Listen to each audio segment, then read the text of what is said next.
The Mini Bay S24 is a compact 24-point patch bay, perfect for modern hardware setups.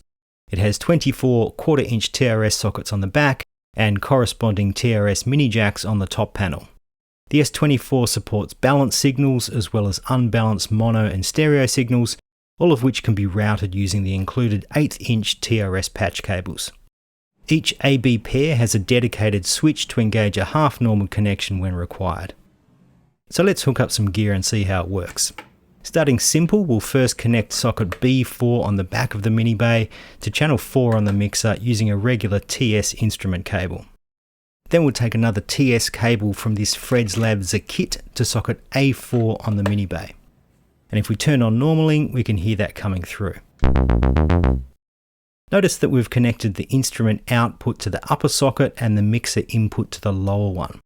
This configuration of outputs on the top row and inputs on the bottom row is standard convention when working with patch bays, and there is a reason for this convention, which we'll get into later in the video. Okay, next we're going to hook up a couple of stereo channels on the mixer using some TRS to dual TS cables. So we'll go from socket B5 on the back to channels 5, 6 on the mixer. And the same again from socket B6 to channels 7 and 8. Now let's connect some stereo synths. This Roland MC101 has separate left and right 1/4-inch outputs, so again we can use a TRS to dual TS cable. Now we're going to connect this Volca sample to the last stereo pair on the mixer.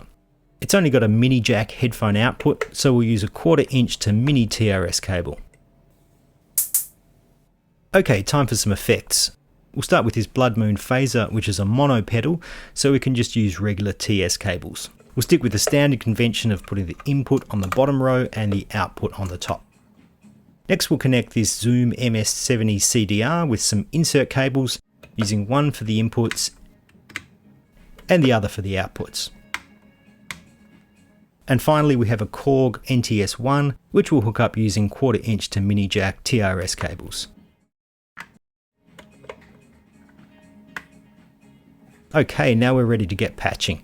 Let's start by running the MC101 through the NTS1, so a stereo instrument through a stereo effects processor into a stereo pair on the mixer.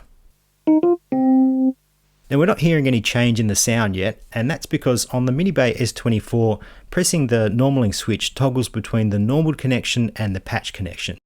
So if we press that now, then we can hear that ping pong delay from the NTS1. An important thing to note about this switching behaviour is that it only applies to the B row of sockets. The A row will always maintain the connection to the patch socket, whether or not normaling is enabled. This is called a half normal connection, and it allows you to split signals from the upper row, which can be really useful. For example, you might want to take a single instrument to a sampler without taking it out of the mix. This brings us to why it can be important to put the outputs on the top row and the inputs on the bottom row, at least whenever half normal connections are involved. While it's fine to split a signal and feed it into two separate inputs, you should never combine two signals and put them into the one input without a mixer. Putting the outputs on the top row and the inputs on the bottom ensures that you won't accidentally put two outputs into the one input. Now, getting back to our setup, we've currently got the MC101 patched through a stereo effect into a stereo pair on the mixer. But what if we want to, say, put it through the Blood Moon phaser, which is a mono pedal? As you should be able to hear, it's only coming through the left channel, and we have a couple of ways to deal with this. We could patch the output of the phaser into channel 4, which is mono, but then we'd lose the kit, which is currently normaled through to that channel. Alternatively, we can actually keep the MC101 on channels 5, 6 and use one of these special cables, which has a TS plug on one end and a TRS plug on the other. This will split the signal so that we can hear it through both left and right channels.